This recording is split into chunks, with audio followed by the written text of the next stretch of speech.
चंडीगढ़ की एक बिल्कुल शांत सुबह, सेक्टर 22 का एक घर और बालकनी में मेजर अर्जुन सिंह खड़े हैं। उनके हाथ में चाय का कप है, हल्की हल्की भाप उठ रहे हैं।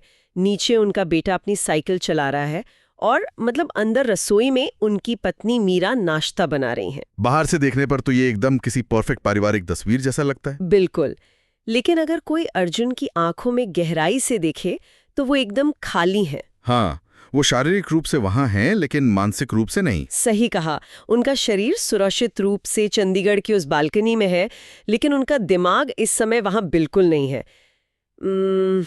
उनका दिमाग अभी भी गोलियों की आवाज के बीच कश्मीर की बर्फ में कहीं अटका हुआ है। और यहीं से हमारी आज की इस गहन चर्चा की शुरुआत होती है।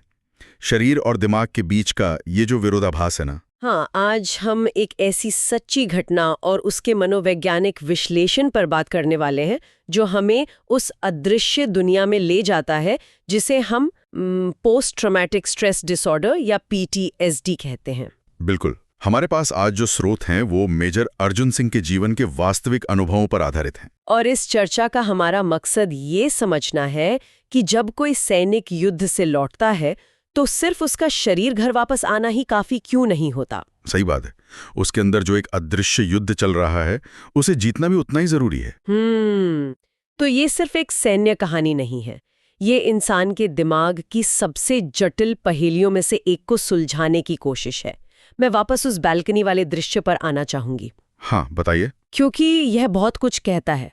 बाहर से सब एकदम शांत है, लेकिन अर्जुन के अंदर एक तूफान चल रहा है। मेरे दिमाग में यहाँ एक तुलना आ रही है। अच्छा, कैसी तुलना? मतलब ये उस स्मार्टफोन की तरह है जिसकी स्क्रीन एकदम ब्लैक और स्लीप मोड में दिख रही है। ऐसा लगता है कि फोन तो चुपचाप रखा है।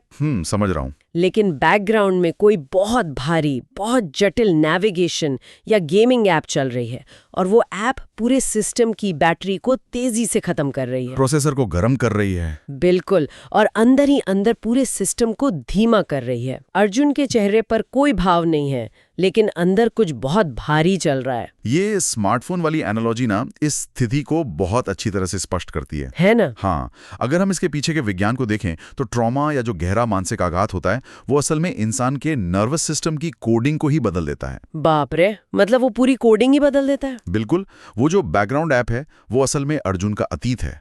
स्रोत से हमें पता चलता है कि अर्जुन 2 साल पहले कश्मीर में तैनात थे। लगातार 6 महीने तक केवल बर्फ, घात लगाकर बैठे दुश्मन, गोलियों की आवाज और एक ऐसा तनाव जो कभी खत्म ही नहीं होता। वो तो बहुत भयानक स्थिति होगी। हाँ, और जब कोई इंसान इतने लंबे समय तक फाइट या फ्लाइट यानी लड़ो या भागो की स्थिति में रहता है तो उसका ऑटोनोमिक नर्वस सिस्टम उसी अलार्म वाले स्तर पर अटक जाता है। लेकिन एक सेकंड, मुझे एक बात सोचनी है यहाँ। अगर वो 6 महीने पहले वापस आ चुके हैं तो उनके शरीर को ये समझ क्यों नहीं आ रहा कि अब वो सुरक्षित हैं? यही को PTSD की जटिलता है। मतलब चंडीगढ़ में तो कोई खतरा नहीं है ना? क्या दिमाग के पास कोई रीसेट बटन नहीं होता जो खतरे के बाद दब जाए? देखिए, अब सामान्य परिस्थितियों में दिमाग के पास एक रीसेट बटन होता है। इसे पैरासिम्पैथेटिक नर्वस सिस्टम कहते हैं, जो खतरे के टल जाने पर शरीर को शांत करता है। अच्छा। लेकिन जब इंसान महीनों तक मौत के साए में रहता है तो दिमाग की न्यूरोप्लास्टिसिटी यानी खुद को ढालने का जो गुण होता है वो एक नए नॉर्मल को जन्म देता है। मतलब दिमाग के लिए वही तनाव नॉर्मल बन जाता है। एकदम सही।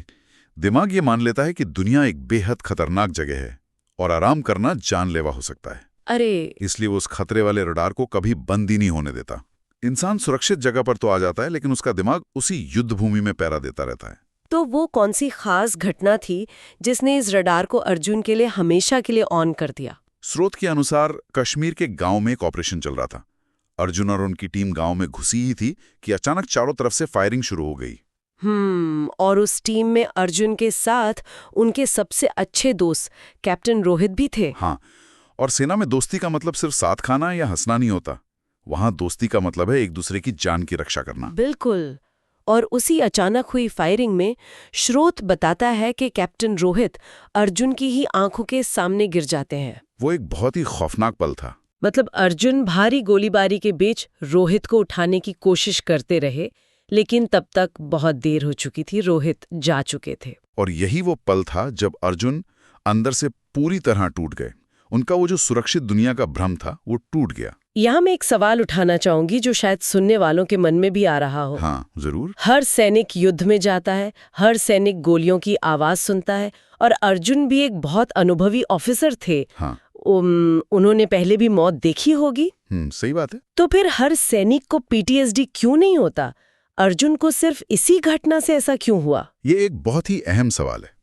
पीटीएसडी सिर्फ डर या खतरे से पैदा नहीं होता। तो फिर किससे होता है?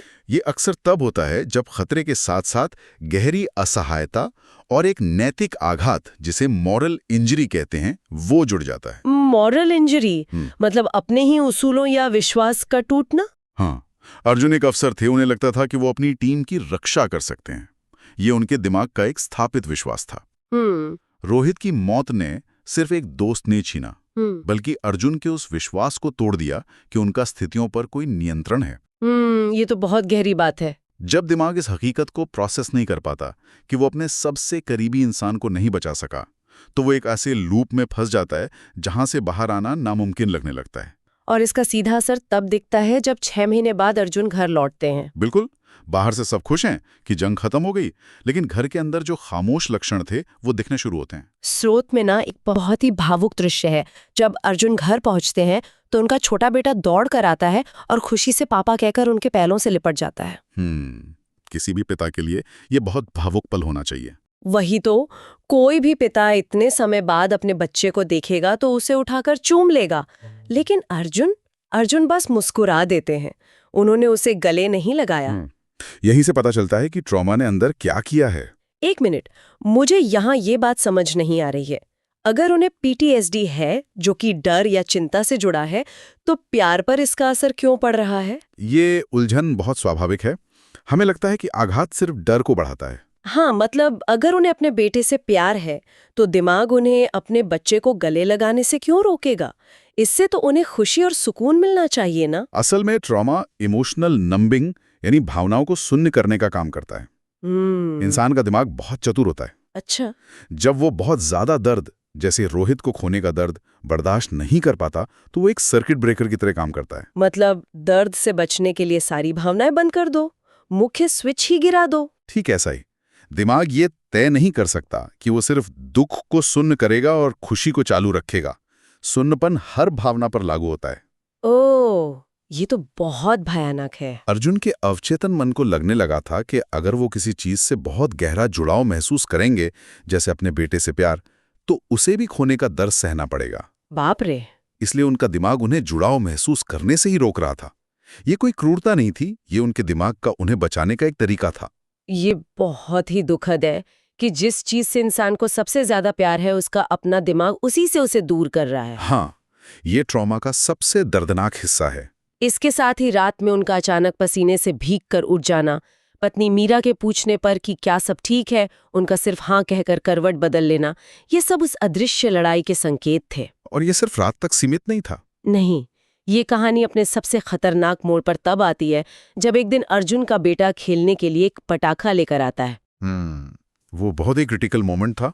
पटाखा फूटता है, एक जोरदार आवाज होती है, और उस आवाज को सुनते ही बिना 1 सेकंड गवाए अर्जुन अचानक जमीन पर लेट जाते हैं। वो सीधा सर्वाइवल मोड में चले जाते हैं। हाँ, वो अपने सिर को हाथों से ढक लेते हैं, पूरा घर सन्न रह जाता है, बच्चा डर जाता है। उस एक आवाज ने उन्हें वापस उसी कश्मीर के गांव में पहुंचा दिया था। और इस घटना के बाद उनकी पत्नी मीरा समझ जाती है कि मामला सिर्फ थकान या तनाव का नहीं है। वो उन्हें डॉक्टर के पास ले जाती हैं और यही डॉक्टर बताता है कि ये पीटीएसडी है। ये पटाखे वाली घटना हमें दिमाग की कार्यप्रणाली के बारे में बहुत कुछ सिखाती है। अर्जुन ने सोच समझकर या जानबूझकर जमीन पर लेटने का फैसला नहीं किया था। तो ये अपने आप हुआ? हाँ, हमारे दिमाग का एक हिस्सा होता है एमिगडाला, जो हमारे शरीर का फायर अलार्म या स्मोक डिटेक्टर है। ठीक है। जो पटाखे की आवाज हुई तो ये जानकारी दिमाग में गई।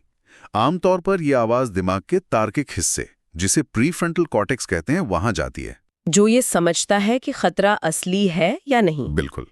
वो हिस्सा विश्लेषण करता है कि आसपास त्योहार का माहौल है, बच्चे खेल रहे हैं, ये सिर्फ एक पटाखा है। लेकिन अर्जुन के मामले में ऐसा नहीं हुआ। नहीं, ट्रॉमा के कारण अर्जुन का एमिगडाला इतना अति संवेदनशील हो चुका था कि उसने उस तार्किक हिस्से तक जानकारी पहुंचने ही नहीं दी। एमिगडाला ने उस आवाज को तुरंत कश्मीर की गोलीबारी से जोड़ दिया और शरीर को सीधे आदेश दे दिया, जमीन पर लेट जाओ, जान बचाओ। और ये सब कितने समय में हुआ होगा? ये सब कुछ मिली सेकेंड्स में हुआ। जब तक उनका तार्किक दिमाग समझ पाता कि ये पटाखा है, उनका शरीर उस काल्पनिक गोली से बचने के लिए प्रतिक्रिया कर चुका था। इसे मनोविज्ञान में एमिगडाला हाईजैक कहते हैं। ये तो ऐसा है जैसे घर का फायर अलार्म एक छोटी सी मोमबत्ती जलने पर भी पूरे घर में पानी बरसाना शुरू कर दे। यह एक बहुत ही सटीक विश्लेषण है। सिस्टम ये अंतर भूल चुका है कि असली आग क्या है और महज एक चिंगारी क्या है। लेकिन यहाँ मैं समाज की सोच पर एक सवाल उठाना चाहूंगी। डॉक्टर ने इस बीमारी का नाम तो दे दिया, लेकिन हमारे समाज में हम हमेशा वीरता को केवल शारीरिक मजबूती से जोड़कर देखते हैं। अगर किसी सैनिक के हाथ में गोली लगी हो, प्लास्टर चढ़ाओ, तो हर कोई उसे सम्मान से देखता है। हाँ, क्योंकि वो घाव दिखाई देता है। बिल्कुल। लेकिन जब चोट दिमाग पर लगी हो तो अक्सर लोग कहते हैं, अरे तुम तो इतने बहादुर हो, तुम्हें क्या हो गया, बस सोचो मत इसके बारे में। जैसे कि न सोचने से बीमारी गायब हो जाएगी। हाँ, हम ऐसा क्यों मान लेते हैं कि जो इंसान गोलियों का सामना कर सकता है उसकी दिमागी परतें कभी नहीं टूट सकती? क्योंकि सदियों से एक सैनिक की जो छवि बनाई गई है ना, हाँ, वो एक अभेद्य योद्धा की है, जिसके पास भावनाएं नहीं होती, जो रोता नहीं है, जो कि बिल्कुल अमानवीय है। समाज ये अपेक्षा करता है कि सैनिक मशीनों की तरह काम करें, और यही अपेक्षा सैनिकों के लिए एक बहुत बड़ा बोझ बन जाती है। वो अपनी परेशानी बता भी नहीं पाते होंगे। बिल्कुल। जब वे मानसिक रूप से संघर्ष करते हैं तो उन्हें लगता है कि अगर उन्होंने इसके बारे में बात की तो उनकी वीरता पर सवाल उठाया जाएगा। ये शर्मिंदगी उन्हें चुप रहने पर मजबूर कर देती है। और जैसा कि हम जानते हैं, मानसिक घाव अंधेरे और खामोशी में सबसे तेजी से फैलते हैं। एकदम सही। और यही खामोशी अर्जुन को अंदर ही अंदर खत्म कर रही थी। डायग्नोसिस तो हो गया था, ये पता चल गया था कि एक्सरे मशीन भले ही इस टूटन को ना पकड़ पाए, लेकिन घाव बहुत गहरा है। लेकिन सवाल ये था कि इसका इलाज कैसे हो। हाँ, दवाइयाँ या अस्पताल का बिस्तर इस एमिगडाला हाईजैक को ठीक नहीं कर सकते थे। स्रोत हमें बताता है कि असली इलाज तो भावनाओं के उस पुल पर होना था जहां जाने से अर्जुन सबसे ज्यादा डर रहे थे, जो कि रोहित का घर था। और ये बदलाव का क्षण तब आता है जब अर्जुन अपने मृत दोस्त कैप्टन रोहित के घर जाते हैं। वो दरवाजा खटखटाते हैं और रोहित की पत्नी सुनैना दरवाजा खोलती हैं। दोनों आमने सामने हैं, कोई कुछ नहीं बोलता। उनके बीच एक बहुत ही भारी, बहुत ही गहरी खामोशी है। वो खामोशी कोई आम चुप्पी नहीं थी, वो दो ऐसे लोगों के बीच का साझा दर्द था जिनकी जिंदगी उस एक रात ने कश्मीर में हमेशा के लिए बदल दी थी। सुनैना ने अपना पति खोया था और अर्जुन ने अपना एक हिस्सा। फिर सुनैना उस खामोशी को तोड़ती हैं। वो अर्जुन को देखती हैं और कहती हैं, वो आपको बहुत मानते थे, आप जिंदा हैं, यही उनकी जीत है। क्या बात है। और ये सुनते ही मेजर अर्जुन सिंह, जो महीनों से पूरी तरह से सुन्न थे, जिनके चेहरे पर कोई भाव नहीं आता था, अचानक फूट फूट कर रो पड़ते हैं। ये सिर्फ रोना नहीं था, ये जैसे किसी बांध का टूट जाना था। ये दृश्य मनोविज्ञान के लिहाज से बहुत शक्तिशाली है। सुनैना के उन शब्दों ने आखिर ऐसा क्या किया जो कोई मेडिकल साइंस नहीं कर पा रही थी? हाँ, ऐसा क्या था उन शब्दों में? इसे समझने के लिए हमें सर्वाइवर्स गिल्ट यानी जीवित बच जाने के अपराध बोध को समझना होगा। तो क्या इसका मतलब ये है कि अर्जुन खुद को रोहित की मौत का जिम्मेदार मान रहे थे, कि उन्हें लगता था कि रोहित की जगह उन्हें मरना चाहिए था? हाँ, लेकिन इसके पीछे का विज्ञान और भी गहरा है। इंसान इवोल्यूशन के दौरान कबीलों में रहा है। हमारे अवचेतन मन में ये कोडिंग है कि हमें अपने कबीले, अपने लोगों को जिंदा रखना है।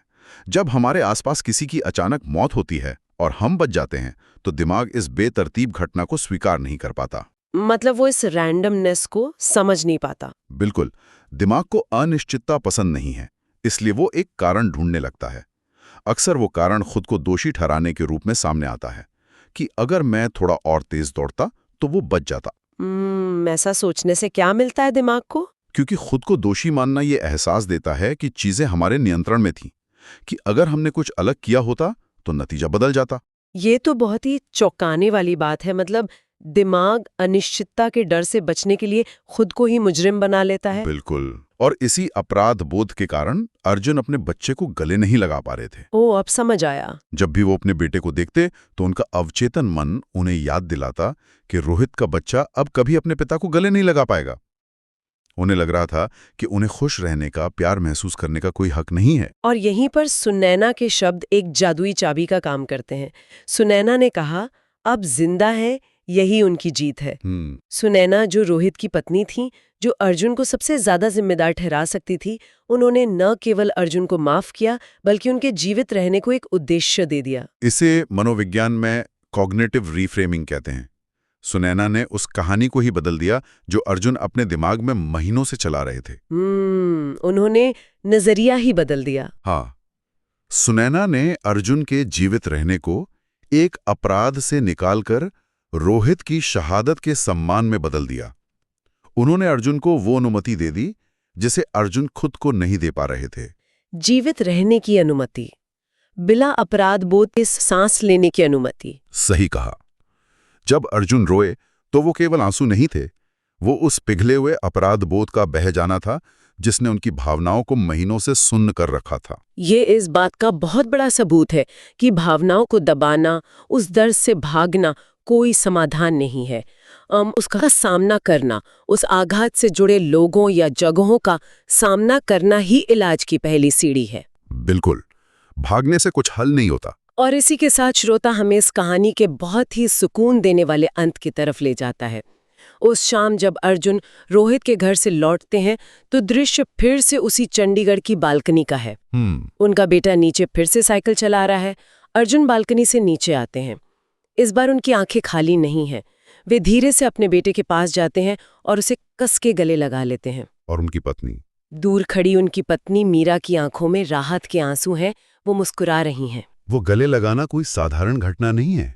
ये इस बात का प्रतीक है कि अर्जुन का नर्वस सिस्टम अंततः ये समझ गया है कि युद्ध खत्म हो गया है। मतलब अलार्म बंद हो गया है। हाँ, उनका अमिगडाला हाईजैक शांत हो गया है। वे अब पूरी तरह से शारीरिक और मानसिक दोनों रूपों में अपने परिवार के साथ वर्तमान में लौट आए हैं। स्रोत यहाँ एक बहुत ही गहरी बात कहता है। कुछ लोग मोर्चे पे जंग जीतकर लौटते हैं, लेकिन असली जीत तब होती है जब वो अपने अंदर चल रही उस जंग को भी जीत लेते हैं। बहुत सुंदर विचार है। और इस पूरी कहानी का निचोड़ ये पंक्ति है, कभी कभी घर सबसे बड़ी दवा बन जाता है। यहाँ घर का मतलब ईंट पत्थर की दीवारें नहीं है।